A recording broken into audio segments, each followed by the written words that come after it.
So to date, I have completed approximately 100 full marathons, coupled with 120 plus half marathons. I've basically enjoyed running all my life. Running has been in my blood, it's been in my family. Even when I was at the young age of 6, that's when I first took up running. It was a passion of mine growing up. Even in high school, I enjoyed running. I loved the competitive side of running, and I also loved the camaraderie that was built with running and going to all these races, talking amongst the runners, talking amongst friends, and trying to get all that support from all families, volunteers who were great, as well as all the organizers that put together great races. So my last marathon, which is a Los Angeles marathon, just took place recently. That was my 100th full marathon. And I'm so grateful that I had the opportunity not only to run the marathon, but also to run in my full Class A uniform, which was so awesome. I was able to finish, which was great. That was the big achievement for me. But also on top of that, I started a marathon campaign, which was the 100th Get Back Marathon. I was able to raise almost $9,000 for the Pasadena Pal and the California Peace Officer Memorial Foundation. So it was a great opportunity for me. I had a blast doing it. I had a lot of support from the community, from all my major contributors. I thank you so much for that, but it was really, really great. The reason that I've decided to incorporate running and as a sworn police officer, incorporate that as a promotion to promote physical fitness to our youth. I was thinking, what better way to try to bring the community together, as well as show the positive image of law enforcement, basically in California. Us as police officers, we fight crime, we investigate, but not everybody gets to see the other side of being a police officer, which is engaging the community in other ways besides going to somebody's house and investigating a crime.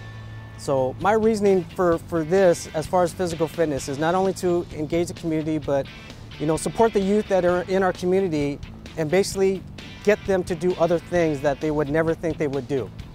In my case, this is running. Running is a healthy lifestyle. Again, it promotes physical fitness. It's a great opportunity to do good things in life and be positive, and again, develop those friendships, that camaraderie that the youth in our community would not think they would be able to do if they were doing other things that kind of would distract them or just kind of keep their minds occupied.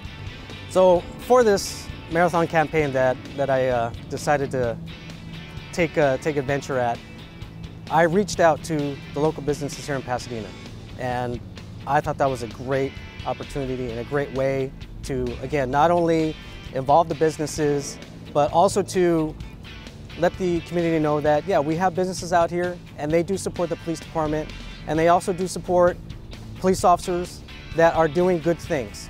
By the grace of God, I thank Him for letting me run so many races that I can and continue to run, which again, it's a big passion of mine. I'd like to support everybody that's out there and thank everybody for joining me and running all these races, and try to get more people to, again, have a healthy lifestyle, take up some kind of physical conditioning, some kind of physical activity, so again, we can all be healthy, and we can fight whatever is out there that ails us, and try to live as long as we can.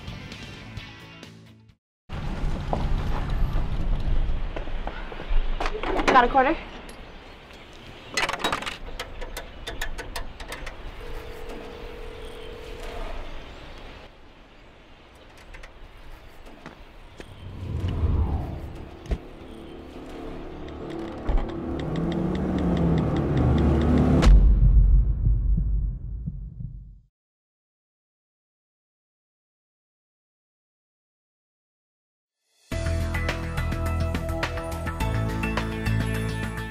The Pasadena Police Department recently held a Policing 101 event for members of the media. This event focused on educating the media and putting them through similar situations that police officers face every day. The goal for the event was to facilitate accurate news reporting by the media.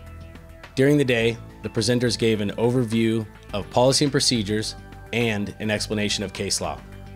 Some of the topics covered were use of force, laws and policies, psychological factors affecting emotions of police officers versus everyday citizens, 10 common myths of body cam limitations, different police tools and how to use them, De-escalation tactics, time, space, and cover techniques. Next up was the practical application, where attendees participated in a variety of police simulations. Police Sergeant Mike Grigorievich demonstrated how to use tools like the 40mm projectile launcher, the pepper ball delivery system, tasers, and pepper spray. He then instructed participants how to handle this equipment. He also explained the difference between lethal versus non-lethal techniques in the field. The day ended with individuals running through a particular police scenario to better understand the realities and dangers that police face daily, such as encountering an assailant and needing to determine if de-escalation was possible. The Pasadena Police Department hopes that the event was an informative and helpful training exercise for the media that attended, to better serve the public with factual, up-to-date information. Here's to the things that can keep us safe. Those we use all the time with hardly a thought. Those that are silently standing by to save our lives. And now, those that we carry with us everywhere we go. Many mobile devices will now bring you wireless emergency alerts, real-time information directly from local sources you know and trust. With the unique sound and vibration, you'll be in the know, wherever you are. Here's 10 tips to ensure pedestrian safety from the Pasadena Police Department. Look up and around, not at your phone when walking in the crosswalk. When driving, always check for crossing pedestrians when you're turning left or right. Follow the rules. Don't jaywalk or start crossing when the signal says stop. Be alert when backing out of your driveway.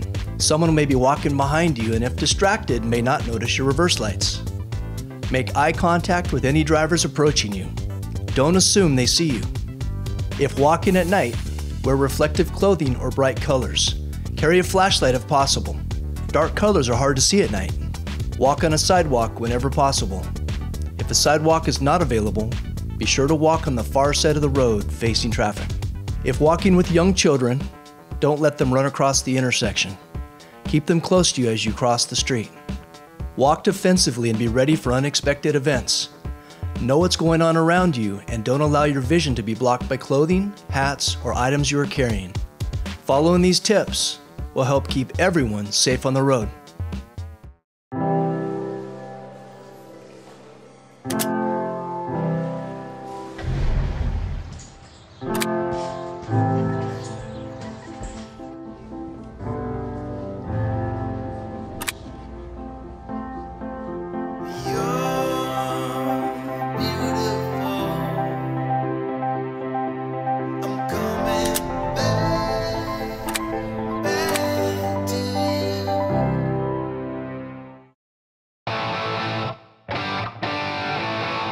This event started 17 years ago. Lieutenant J. D'Angelo, who began this program to benefit PAL and the Explorers program.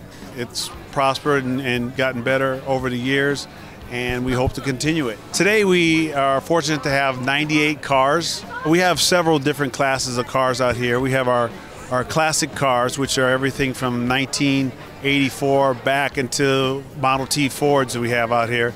And then we have the moderns, which is relatively new last year and this year. It's a 65 Cobra. It's got a Ford 302 engine in it with fuel injection and independent rear suspension and a lot of other goodies. My vehicle's a 1970 Dodge Charger RT. I bought it brand new in 1970.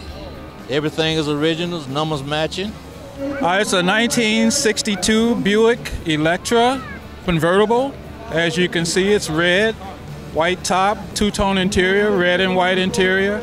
I guess I became a Buick guy because my dad was a Buick guy. It's a 1964 Lincoln Continental. I had the car for about 7 years. It took me about a year and a half to totally complete the restore of the car. It's been a great car to drive, great car on the freeway, and it's great to bring out to shows and see people appreciate all the work I put into it. It's a 1932 Ford Roadster.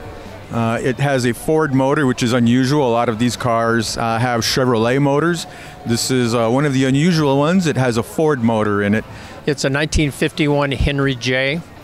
They were manufactured from 1950 to 1954. This happens to be a 51. It's got a 700 horsepower motor. Everything is brand new. I've got about 40 body modifications on it, and the interiors, everything is brand new. And the car you're looking at is a 1941 Lincoln Continental. It was designed by Edsel Ford. Only 850 of them were ever produced.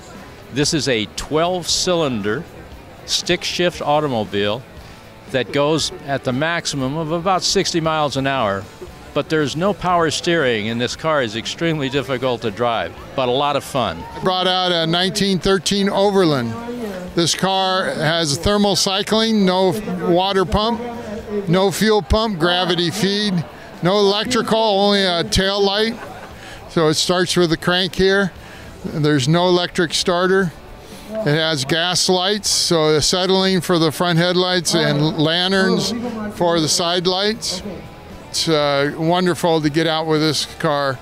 The participants in the event get an opportunity to win an award, and we're going to grow next year and the year going on. We're going to have more categories because it's getting larger and larger, and we're really enjoying it.